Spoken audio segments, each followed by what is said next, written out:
கொள்ளும்படியாக உங்களுக்கு ஒரு நல்ல செய்தியை நாங்கள் சொல்லுகிறோம். மனுஷன் இந்த பூமியிலே நிம்மதியாக வாழ வேண்டும் என்றால், சந்தோஷமாக வாழ வேண்டுமே என்றால், உங்க வாழ்க்கையில நீங்க அந்த இயேசுவை அறிந்து கொள்ள வேண்டும். இயேசு என்பது ஒரு மதத்துக்குரியவர் அல்ல. நீங்க நினைக்கலாம் இவர்கள் மதத்தை பரப்ப வந்திருக்கிறார்கள் என்று. அவர் ஒரு மதத்துக்கு சொந்தமானவர் அல்ல. இந்த பூமியில உள்ள எல்லா மனுஷரையும் அதிகமாக நேசிக்கிற ஒரு தகப்பனுடைய இருதயம் அவர்கிட்ட இருக்கிறது. அப்படிப்பட்ட இருதயம் இருக்கிறதுனாலதான் மனுஷனாகிய உங்களுடைய என்னுடைய பாவங்களுக்காக அவர் இந்த பூமியில வந்து 100% மனுஷனை போலவே வாழ்ந்து அடிக்கப்பட்டார், நொறுக்கப்பட்டார்.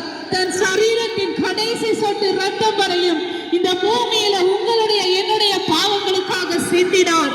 மனுஷனுடைய பாவத்தை மன்னிக்கக்கூடிய ஒரே வழி இயேசு கிறிஸ்துவிடம் மட்டுமே இருக்கிறது. அவருடைய ரத்தத்தினால மட்டுமே இன்னைக்கு மனுஷனுடைய வாழ்க்கைக்கு பாவம் மன்னிப்பு உண்டு. இன்னைக்கு அந்த பாவத்துல இருந்து நீங்க மன்னிப்பை பெறுவீர்கள் என்றால், அந்த பாவத்துல இருந்து நீங்க விடுதலை பெறுவீங்க என்றால், உங்க வாழ்க்கையில நீங்க இழந்து போன சந்தோஷம், நீங்க இழந்து போன சமாதானம், நீங்க இழந்து போன நிம்மதி உங்க வாழ்க்கையில அனுபவிக்க முடியும். எனக்கு அருமையான சகோதரியே, சகோதரியே, நீங்க நினைக்கிறார்கள் எந்த வீடுகளில் இருந்து கட்டி கொண்டு போகிறார்கள் என்று. நீங்க ஒரு நிமிஷம் நாங்க சொல்வது அந்த வார்த்தைகளுக்கு உங்க சரியை சாய்ப்பீர்கள் என்றால், நிச்சயமாகவே இந்த நிமிஷமே உங்க உறுதியங்களை இயேசு கிறிஸ்து வருவார். உங்க வாழ்க்கையில் ஒரு மாற்றத்தை உண்டாக்குவார். இன்னைக்கு உங்க கரங்களில் இருக்கிற பணத்தினாலேயோ சொத்து சுகங்களினாலேயோ இன்னைக்கு உங்க வாழ்க்கையில நிம்மதியை பெற்றுக்கொள்ள முடியாது, சந்தோஷத்தை பெற்றுக்கொள்ள முடியாது. அது எல்லாமே ஒரு தற்காலிகமான காரியமாக இருக்கிறது. உண்மையான சந்தோஷம் கடந்து கொண்டிருக்கிறோம்.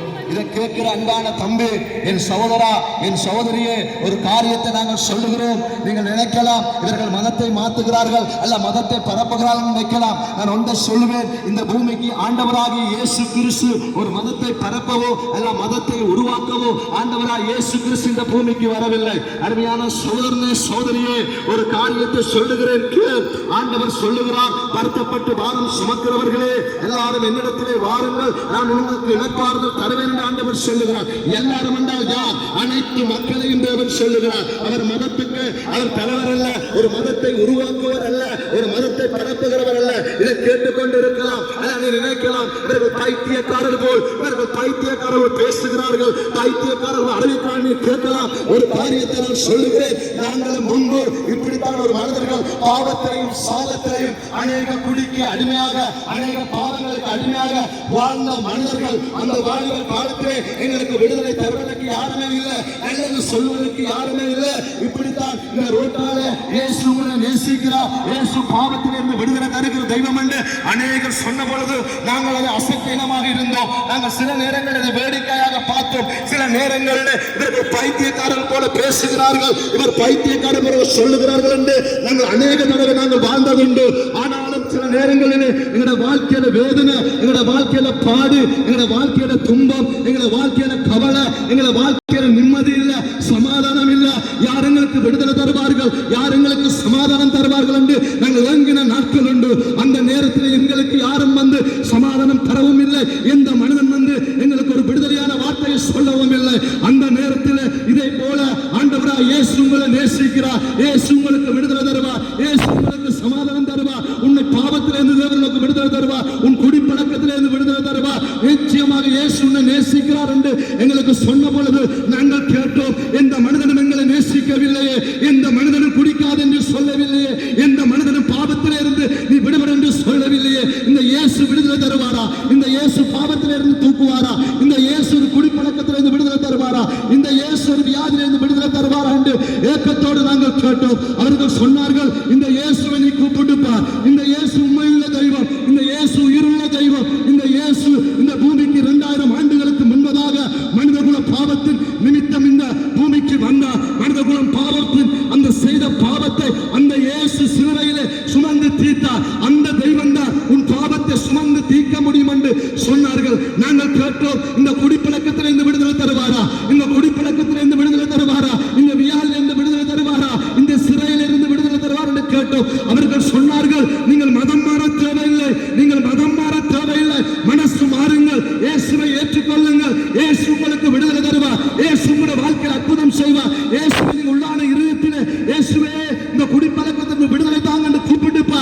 இயேசு நிச்சயமாக உனக்கு விடுதலை தரும் என்று சொன்ன பொழுது அந்த இயேசுவை நாங்கள் கூப்பிட்டோம். அந்த இயேசுவை கூப்பிட்ட பொழுது அநேக பாவத்திலிருந்து நாங்கள் விடுதலையை கண்டோம். அந்த இயேசுவை தான் நாங்கள் உங்களுக்கு இந்த பட்டணத்தில் அறிவிக்கிறோம். அந்த இயேசுவை குறித்து தான் இந்த பட்டணத்தில் நாங்கள் சொல்லுகிறோம். அன்பான சகோதரா, அன்பான சகோதரியே, நீ குடிப்பழக்கத்திலே வாழ்ந்து கொண்டிருக்கலாம். சில நேரங்களிலே விபச்சாரத்துக்கு அடிமையாக வாழ்ந்து கொண்டிருக்கலாம். சில நேரங்களிலே பொல்லாத ஐஸுக்கு அடிமையாக யார் எனக்கு விடுதலை தர முடியும், யார் எனக்கு சமாதானம் தர முடியும், யார் இந்த ஐஸ் பவுடர் இருந்து எனக்கு விடுதலை தனி இயக்கத்தோடு இறங்கிக் கொண்டிருக்கலாம். அன்று சகோதரா சகோதரியே, இன்றும் சொல்லுகிறேன், ஆண்டவராகிய இயேசு கிறிஸ்து இன்றும் இந்த பூமியிலே அவர் உயிரோடு ஜீவித்துக் கொண்டிருக்கிறார்.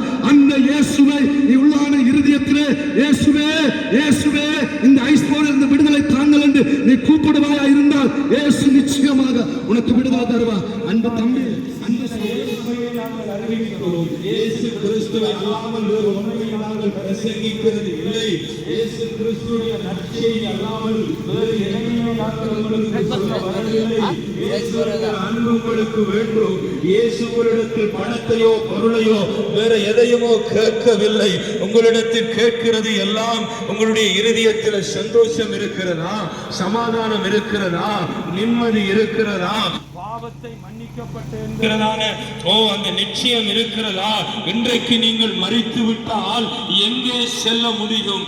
ஒன்று நரகம் இல்லாட்டி பரலோகம் என்கிற அந்த பரதேசுக்குள் உங்களால் போக முடியுமா? உங்களுடைய பாவங்கள் மன்னிக்கப்பட்டது என்கிற நிச்சயம் இருக்கிறதா? உங்களுக்காக 2000 வருஷத்திற்கு முன்பதாய் அடிக்கப்பட்ட இயேசு என்கிற அன்பு உங்களை நோக்கி வந்து கொண்டிருக்கிறது. இந்த அன்பை நீங்கள் உணர்ந்து கொள்ளுங்கள். நாங்கள் மதத்தை போதிக்கிறவர்கள் அல்ல. நீங்கள் எங்களுடைய மார்க்கத்திற்கு வாங்கள் என்று சொல்லவும் நாங்கள் வரவில்லை. இயேசு என்கிற கல்வாரி அன்பை சொல்லுகிறோம். உங்களுக்காகவும் எனக்காகவும் உங்களுடைய பாவங்களையும் என்னுடைய பாவங்களையும் அவர் சிலுவையில் சுமந்தார் என்று எழுதியிருக்கிறபடி உங்களுடைய நோய்களை சிலுவையில் சுமந்தார், உங்களுடைய வியாதியை சிலுவையில் சுமந்தார், உங்களுடைய தரித்திரத்தை அவர் சிலுவையில் சுமந்தார். இன்றைக்கு இந்த பட்டணத்துக்கு ரட்சிப்பு வந்திருக்கிறது. இந்த பட்டணம் இயேசுவை அறிந்து கொள்ள வேண்டும். இந்த பட்டணம் இயேசுவை அறிந்து கொள்ள வேண்டும். எப்படியாயிலும் நீங்கள் ரட்சிக்கப்பட வேண்டும் என்கிறது எங்களுடைய வாஞ்சை. எல்லாரும் நீங்கள் இயேசுவை அறிந்து கொள்ள வேண்டும். எப்படியாவது உங்களுடைய பாவத்தில் இருந்து நீங்கள் மனம் திரும்ப வேண்டும். எப்படியாவது இயேசுடைய அன்பை நீங்கள் ஏற்றுக்கொள்ள வேண்டும். எப்படியாவது நீங்கள் பரலோக ராஜ்யத்துக்குள் வர வேண்டும். இந்த பூமியிலே சந்தோஷம் சமாதானமாய் நீங்கள் வாழ வேண்டும் என்கிறது இயேசுடைய விருப்பமாய் இருக்கிறது. நீங்க யுத்த காலத்திலே எத்தனை விதமான பாடுகள் உபத்திரவங்கள் வழியாய் நீங்கள் வந்திருக்கலாம். அதை பார்க்கிலும் நீங்க உங்களுடைய மரணத்திற்கு பின்பதாய் அதை பார்க்கிலும் கொடிதான வேதனைகள் அங்கே காத்திருக்கிறது. அதில் இருந்து நீங்கள் தப்பித்துக் கொள்ள வேண்டும் என்று சொன்னால் இயேசுடைய இரத்தம் தான் வழி, இயேசுடைய ரட்சிப்பு தான் வழி. நீங்கள் இயேசுவை ஏற்றுக்கொள்ளத்தான் வேண்டும். இயேசு உங்களை அழைக்கிறார். பாரம் சுமந்து தவிக்கிற யாரா இருந்தாலும் இயேசு உங்களை நேசிக்கிறார். இயேசு உங்களை நேசிக்கிறார். இயேசுடைய அன்பு இன்றைக்கு இந்த பட்டணத்தை தேடி வருகிறது. இயேசு கிறிஸ்துடைய நற்செய்தி இன்றைக்கு இந்த பட்டணத்தை தேடி வந்திருக்கிறது. இயேசு கிறிஸ்துடைய அந்த கிருபை இந்த பட்டணத்தில் இருக்கிறபடினாலே அவருடைய ஊழியர்களை